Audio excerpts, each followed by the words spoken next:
大家好，欢迎来到方太好厨艺三餐无忧虑。今天方太要跟大家分享这一道薄荷汤啊。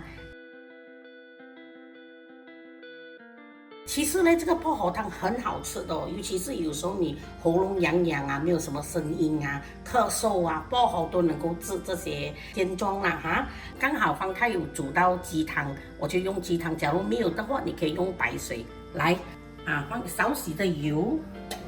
然后我都 mix 这个虾米啊，其实它配虾米真的是很好吃。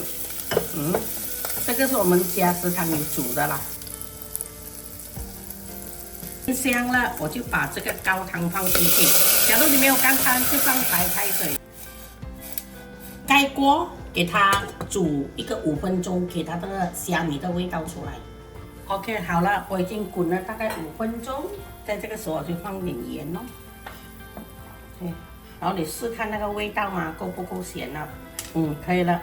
所以我就把这个薄荷放进去。